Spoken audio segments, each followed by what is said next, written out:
नमस्कार दोस्तों, आप सभी का स्वागत है अन्नपूर्णा क्लासेस में। यहाँ हम इस सीरीज में राम निवास माथुरिया जो मैथ्स की बुक है उसके परसेंटेज चैप्टर के क्वेश्चंस कर रहे हैं। तो हम 116 तक कर चुके थे, तो 117 से आज करते हैं। तो आगे देखिएगा, 117 नंबर क्वेश्चन से शुरू करते हैं। किसी नगर की जनसंख्या 3 लाख है, इनमें 1,80,000 पुरुष हैं, 50% जनसंख्या साक्षर है। यदि 70% पुरुष साक्षर हो तो साक्षर महिलाओं की संख्या बताइए। देखिए, बहुत आसान क्वेश्चन है। टोटल कितना है हमारे दे रखा है 3 लाख। 3 लाख में से कितना दे रखा है इसने 1,80,000 पुरुष। ठीक है, तो ये 1,80,000 अगर पुरुष हो गए हमारे पास, तो महिलाएं कितनी बचेगी 1,20,000। अब क्या कह रहा है कि 70% पुरुष साक्षर, मतलब 1,80,000 का 70% जब आप निकालोगे तो ये कितना निकल के आएगा 1,26,000। निकाल के देख लीजिए, 1,80,000 इंटू 70/100। ये जब आप काटेंगे 18 को 7 से मल्टीप्लाई करेंगे आप, 7-8 56 का 6 हासिल ऊपर 5, 7 1 5 12। ठीक है, तो ये आ गया। अब आप देखिए कि क्या कह रहा है कि 50% जनसंख्या साक्षर। 50% का मतलब क्या हुआ, इसका आधा। 3 लाख मतलब 1,50,000 कितना है हमारे पास टोटल साक्षर है। और 1,26,000 अगर पुरुष है तो महिलाएं कितनी, 1.5 लाख में से आप ये माइनस कर लोगे तो कितना आ जाएगा हमारे पास 24,000। जो महिलाएं हैं वो क्या है, साक्षर आ जाएगा। और ये क्या हो जाएगा, हमारा आंसर हो जाएगा। अब यहाँ देखिए अगला क्वेश्चन। तुलसीराम का वेतन कश्यप के वेतन से 20% अधिक है। तुलसीराम 720 रुपये बचाता है, जो उसके वेतन का 4% है। तो तुलसीराम का वेतन है। अब यहाँ देखिए कश्यप का कोई सेंस ही नहीं निकलता है, लेकिन ये कन्फ्यूजन के लिए दे दिए जाते हैं एग्जाम में। अब यहाँ देखिए क्या कह रहा है कि 720 रुपये बचाता है तुलसीराम, उसके वेतन का 4% है। तो तुलसीराम का वेतन, अब देखिए 4% अगर 720 है तो 100% कितना हो जाएगा 720/4 इंटू 100। जब आप इसे काटेंगे तो कितना जाएगा, कितनी बार कटेगा 180 बार। तो ये कितना आ जाएगा, इसकी टोटल वेतन कितना आ गया इसका 18,000। और ये क्या हो जाएगा, आंसर हो जाएगा। किसी शहर की जनसंख्या में प्रति 5 वर्ष में 10% की वृद्धि होती है। अब यहाँ देखना प्रति वर्ष नहीं है, प्रति 5 वर्ष दे रखा है। यदि शहर की जनसंख्या वर्ष 1990 में 13,400 क्या 1,34,310 रही हो, तो यह वर्ष 1980 में कितनी थी। अब देखिए अंतर कितना आ रहा है वर्षों का, 1990 से 1980, मतलब 10 वर्ष का। 10 वर्ष में कितना अंतर, वो कितनी बार चेंज हुए होंगे, 2 बार। किस रेट से, 10% की। 1990 में कितनी रही इतनी, तो मान लीजिए 1980 में कितनी थी, एक्स थी। 10% की दर से बड़ी होगी तो 5 वर्ष बाद कितनी हो गई होगी 110%, हटेगा नीचे 100। वापस 5 वर्ष बाद कितनी हो गई होगी 110%, नीचे प्रतिशत रहेगा नीचे 100। फिर 1990 में कितनी हो गई है 1,34,310। ठीक है, अब यहाँ देखिए ये काट लीजिए। जब आप इसे काटेंगे 10 से, ये कट गया। अब इस 11 से आप इसे काटिए, कितनी बार जाएगा, एक बार भाग गया, 2 बचा 2 4, फिर वापस गया 2 बार, 2 बचा 2 3, वापस गया 2 बार, एक बार और ये एक बार। वापस 11 से आप इसे काटिए, कितनी बार जाएगा, एक, कितना बचेगा 1 2, वापस एक बार, ये 1, 1110। ठीक है, वापस 100 से मल्टीप्लाई कर लीजिएगा तो ये क्या आएगा 1,11,000 हमारे क्या आ जाएगा, आंसर आ जाएगा। मतलब 1980 में कितनी जनसंख्या रही होगी 1,11,000, जो 1990 में कितनी हो गई 1,34,310।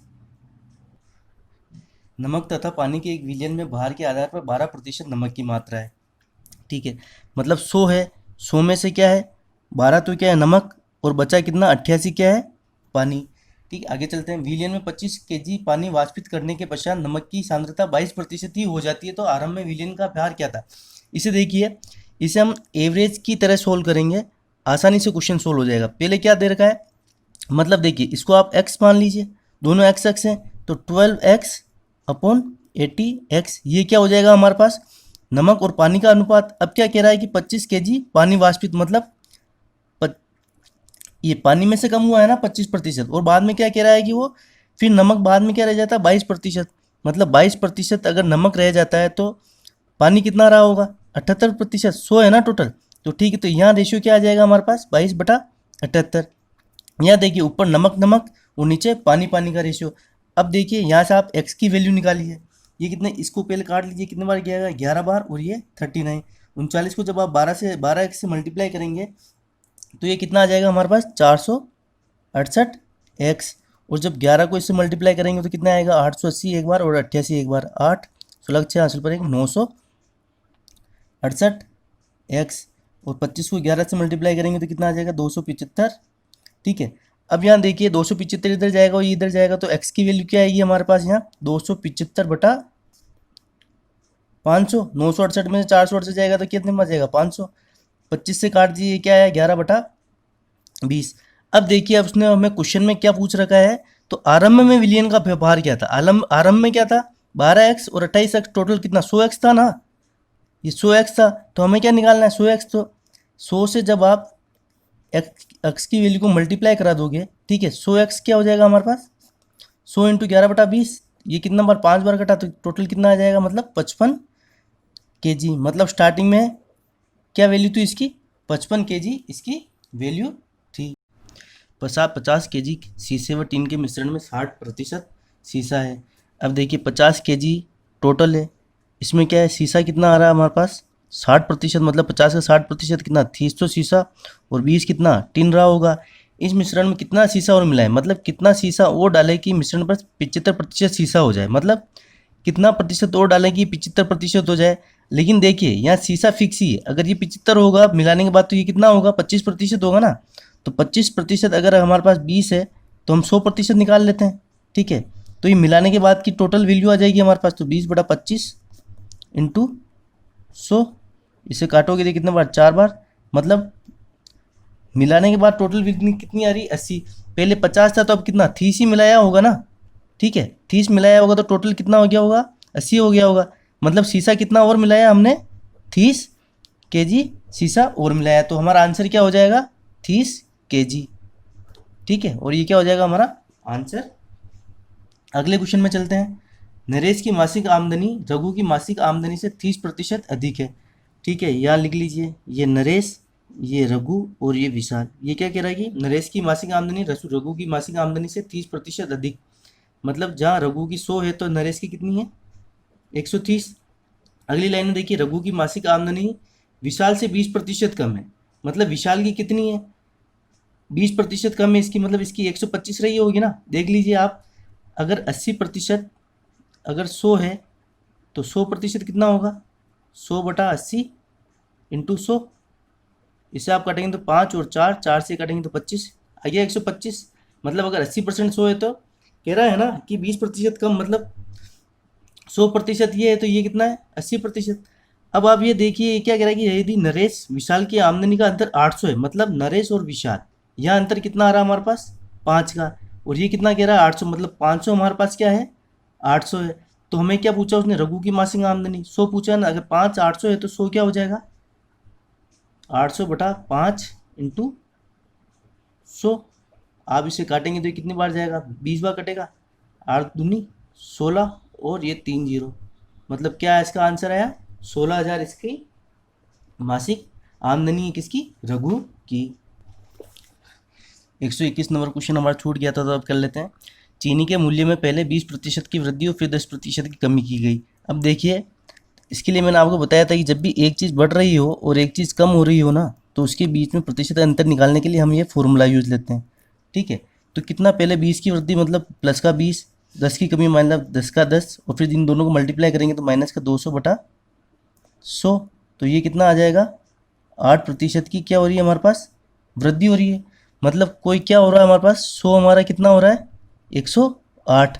अब आगे लाइन में देखिएगा, यदि बढ़ा हुआ मूल्य 10 रुपये, 10 रुपये 8 पैसे, क्या 10.80 रुपये, हाँ वही हो गया, 10 रुपये 8 पैसे 80 पैसे। मतलब अब आप यहाँ देखिए कि पर केजी का अब कितना लग रहा है हमारे पास, 10 रुपये 80 पैसे। अब देखो आप इसमें 10 से डिवाइड करिए और इसमें 10 से डिवाइड करिए, मतलब ये तो कितना 10 और ये कितना आ गया, 10 रुपये 80 पैसे। मतलब अभी जो कीमत है कितनी, ये दे रखी है ना उसने, 10 रुपये 80 पैसे और ये 10। ठीक है, मतलब 1 kg का पहले क्या लग रहा था, 10 रुपये, और अब क्या लग रहा है, 10 रुपये 80 पैसे। तो उसने हमें पूछा क्या है कि तो 8 kg चीनी का मौलिक, मौलिक मतलब पुराना, तो अगर 1 kg का 10 रुपये लग रहा था तो 8 kg का कितना लगेगा हमारे पास, 80 रुपये, और ये क्या हो जाएगा हमारे पास आंसर हो जाएगा। यदि ए को बी से 25% अधिक मिलता है और बी को सी से 20% अधिक मिलता है तो 740 रुपये में सी का हिस्सा होगा। अब यहाँ देखिए, ए को बी से 25% अधिक, मतलब इसको 100 तो इसको 125। और फिर आगे क्या कराएगी, बी को सी से 20% अधिक मिलता है, मतलब 100 120% हो जाएगा। ठीक है, तो काटने पीटने में बहुत दिक्कत आएगी, तो आप क्या करिए, यहाँ 100 को सी को 100 मान लीजिए, और क्या कराएगी, बी को सी से 20% अधिक, मतलब ये 100 है तो ये कितना हो जाएगा 120। अब यहाँ देखिए ए को बी से 25% अधिक, मतलब 120 का 25% आप निकालोगे तो कितना आएगा 30, और 30 और 120 मतलब ए का कितना आ गया 150। अब देखिए, अब यहाँ तीनों का अनुपात क्या आ रहा है हमारे पास, ए अनुपात बी अनुपात सी, कितना आ रहा है 15:12:10। हमें किसका निकालना है, सी का हिस्सा, मतलब 10 निकालना है। तो अनुपात कैसे निकालते हैं हम, सी का हिस्सा बटा टोटल इन कितना हो रहा है 15 और 12 27 और 10 37, टोटल हमें कितना देर का 740 में से निकालना है ना। इसको हम काटेंगे तो कितने बार कटेगा 20, मतलब ये टोटल कितना, सी का हिस्सा कितना आ गया हमारे पास 200 रुपये, सी का हिस्सा आ गया, और ये हमारा क्या हो जाएगा आंसर। एक पात्र का 4/5 भाग भरा हुआ है, उसका 25% द्रव वाष्पन से उड़ जाता है। अब पात्र में कितना भाग भरा हुआ है, देखिए मान लीजिए पहले भाग टोटल कितना था 100, 100 से कितना 4/5 भाग भी भरा हुआ है, मतलब कितना काटोगे तो कितना, मतलब टोटल 80% भाग भरा हुआ है। अब देखिए वो क्या कह रहा है कि 25% उड़ जाता है, मतलब 80 का भी जब अगर 25% उड़ जाता है तो बचा कितना होगा, काटोगे तो कितना 4 जी 5, 5 को वापस इससे आप काटोगे तो कितना, कितनी बार जाएगा 5 बार 5 चौक 20, मतलब 20% भाग अगर उड़ गया 80 में से, तो 80 में से जब 20 जाएगा तो बचा कितना 60%। यही तो हमारा आंसर हो जाएगा। कितना भाग भरा हुआ है अब, 60% भाग अभी भी भरा हुआ है। किसी भिन्न का अंश 20% बढ़ा दिया जाए और हर में 10% घटा दिया जाए तो भिन्न का मान 16/21 हो जाता है, तो मूल भिन्न है। देखिए बहुत ही इंपॉर्टेंट क्वेश्चन है, लगभग हर एग्जाम में देखने को मिलता है, तो आसानी से आराम से देखिएगा। 20% बढ़ा दिया जाता है, मतलब अगर 100 था तो कितना हो गया 120x। ठीक है, भिन्न क्या थी हमारे पास एक्स वाई, 120x, और अगर 10% घटा दिया जाए तो कितना 100 में से 10 जाएगा तो 90y। ठीक है, इसको करने का यही तरीका है। अगर वो हमें बोलता 300% बढ़ा दिया जाए तो हम क्या करते हैं 100 + 300 यहाँ 400 कर देते हैं। अब यहाँ देखिए उसने 20% बढ़ाया, मतलब 100 से 120 हो गया, 10% घटाया मतलब 100 से 90 हो गया। और ये करने के बाद क्या हुआ, भिन्न का मान क्या मिला हमें 16/21, और हमें क्या निकालनी है मूल भिन्न। तो ठीक है, इससे काट काट लीजिए, ये कितने बार 4 से काटिए 3 बार कटेगा, और ये कितनी बार जाएगा 4 बार, वापस इसे काटिए ये 3 बार और ये 7 बार, ये 3 से ये 3 कट जाएगा। तो हमें मूल भिन्न क्या मिली यहाँ x/y = 4/7, और यही हमारा क्या हो जाएगा आंसर हो जाएगा। मतलब मूल भिन्न क्या थी 4/7, जब 4 में हमने 20% बढ़ाया और 7 में जब 10% घटाया तो हमें क्या मिला था 16/21। यहाँ देखिए अगर आपके ये डाउट आ रहा है कि सीधा हमने 120 और x और 90y लिख लिया तो हमने ये क्यों लिखा था। अब देखिए मान लीजिए क्या थी पहले भिन्न x और y, क्या कह रहा है कि इसमें कितना बढ़ाया हमने 20%, मतलब इसका 20% कितना होगा ये होगा ना, और इसका 10% कितना होगा y × 10/100। अब ये क्या कह रहा है कि अब आप देखिए मूल भिन्न, ठीक है, कितना 20% बढ़ाया तो कितना हुआ x × 20/100, मतलब कितना मूल जो भिन्न थी उसमें ये ऐड होगा ना 20x/100 अपॉन, और इसमें क्या होगा माइनस होगा क्योंकि 10% घटाया था, तो 90y/100। अब देखिए ये जब लघुत्तम लेंगे तो ये 100 से 100 नीचे कटेगा, तो ये तो क्या आ जाएगा हमारा 100x + 20x, और नीचे क्या आ जाएगा हमारा 100x 100y - 90y। सॉरी ये 90 नहीं, ये यहाँ 10 था ना 10, तो यहाँ क्या आएगा 10। अब देखिए ये क्या आया हमारे पास 120x और 90y, यही तो चीज़ हमने यहाँ लिखी थी। ठीक है, अब आप इतना लंबा चौड़ा करके ये चीज़ लाके लिखेंगे तो डायरेक्ट आप जब भी 20% बढ़ा रहा हो तो क्या कर दो 100 में 20 जोड़ लो, अगर 30% बढ़ाता तो 30 जोड़ लेते, 40 बढ़ाता तो 40 जोड़ लेते, तो 100 प्लस सीधा कितना 100 + 40 140x लिख दिया होता। नीचे अगर बढ़ाता, अगर मान लो 20 बढ़ाता तो 100 + 20 120y कर देते, और अगर 20 घटाता तो 80y कर देते। होप आपको समझ में आया होगा। ठीक है, ये चीज़ आपको निकालनी ना पड़े इसलिए मैं निकाल के बताया है कि मैंने डायरेक्ट ये क्यों लिखा था। ठीक है, आगे चलते हैं, 2 क्वेश्चन और बचे हैं, करते हैं। किसी शहर की 1/3 आबादी छात्रों की है, यदि 7/8 छात्र कॉलेज के छात्र नहीं हैं तो कुल आबादी में कॉलेज के छात्रों की प्रतिशत होगी। अब यहाँ देखिए हमें कुल टोटल कुछ जनसंख्या मान लेते हैं। तो मानने के लिए क्या करो, यहाँ क्या आ रहा है 1/1 और 7 और 8, हमें 3 7 8 दिख रहा है, तो काटने पीटने में कहीं ना कहीं 3 7 8 का यूज आएगा। तो आप 3 7 8 का लघुत्तम ले लीजिए और वो संख्या मान लीजिए। जब आप तीनों का लघुत्तम लेंगे तो हमारे पास क्या आएगा 168। अब देखिए 168 वो क्या कह रहा है, एक तिहाई आबादी छात्रों की, मतलब 168 का एक तिहाई कितना आ जाएगा हमारे पास 56, मतलब टोटल छात्र कितने हमारे पास 56 है। और वो क्या कह रहा है, यदि 7/8 छात्र कॉलेज के छात्र नहीं है तो ठीक है, टोटल कितने 56, और 56 में कॉलेज के छात्र कितने नहीं है 7, कितना मतलब 49। तो क्या है, कॉलेज के छात्र नहीं है, तो कॉलेज के छात्र निकालने हैं ना हमें, तो कॉलेज के छात्र कितने आ जाएंगे 56 माइनस 49, ये कितना आ जाएगा 7, ठीक है। और क्या है, तो कुल आबादी कितनी थी हमारे पास 168, तो 7 168 का कितना प्रतिशत होगा, यही तो हमें निकालना है, ठीक है। तो ये 7 को जब आप इससे काटेंगे तो कितनी बार कटेगा 24 बार, 7 दूनी 14, 2 2 बचा 2, 7 चौक 28, ठीक है। तो ये क्या आया 100/24। जब आप इसे भाग लगाएंगे 100 में 24 का, तो ये कितना बार जाएगा 4 बार, क्या बचेगा 96, कितना शेषफल 4, तो क्या आएगा 4 सही। ये जब आप कट जाएगा तो 1/6, तो 4 से 1/6 हमारा क्या हो जाएगा प्रतिशत आंसर। मतलब टोटल कॉलेज के छात्रों की संख्या कितनी हो गई 4 से 1/6 प्रतिशत टोटल आबादी में। एक परीक्षा में प्रति 100 अंक के 3 विषय हैं, ठीक है, 3 विषय हैं, क्या है 100 अंक के 3 विषय, ठीक है। और टोटल इनका कितना हो जाएगा 300। पहले विषय में क्या कह रहा है कि एक छात्र पहले विषय में 60%, मतलब 100 में से 60 अंक लाता है। दूसरे में कितना 100 में से 80%, मतलब 80 अंक लाता है।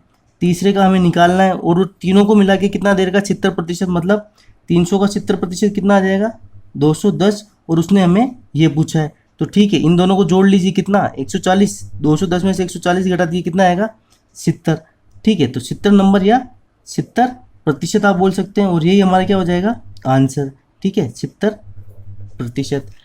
तो ठीक है मित्रों, यहाँ पर रामनिवास माथुरिया बुक के जो 128% के अभ्यास प्रश्न हैं वो खत्म होते हैं। इसमें प्रीवियस ईयर के क्वेश्चन और दे रखे हैं, ठीक है। तो प्रीवियस ईयर के क्वेश्चन हम अभी नहीं करने वाले, पहले हम एक बार हर चैप्टर के अभ्यास प्रश्न करेंगे ताकि आपको इनके पैटर्न और क्वेश्चन के करने का तरीका समझ में आए, फिर ही हम उन क्वेश्चनों पे चलेंगे, ठीक है। तो एक बार सारे अभ्यास के प्रश्न उठाते हैं और फिर एक और सीरीज लेके आएंगे जिसमें हम प्रीवियस ईयर के क्वेश्चंस को भी सोल्व करेंगे। तो ठीक है, अगर ये आपको वीडियो पसंद आए हैं तो प्लीज़ लाइक करिएगा, सब्सक्राइब करिएगा और शेयर करिएगा, और अपने जितने दोस्तों तक पहुंचा सकते हैं पहुंचाइएगा प्लीज़। धन्यवाद। तो मिलते हैं अगले चैप्टर। अगला चैप्टर जहाँ तक हो सकता है प्रॉफिट एंड लॉस ही लाएंगे, क्योंकि परसेंटेज और प्रॉफिट एंड लॉस में बहुत सिमिलरिटी है, ठीक है। लगभग दोनों चैप्टर एक ही हैं। अगर आपने परसेंटेज कर लिया तो आपको प्रॉफिट एंड लॉस में कोई दिक्कत नहीं होनी चाहिए। तो ठीक है गाइस, मिलते हैं अगले वीडियो में प्रॉफिट एंड लॉस के साथ।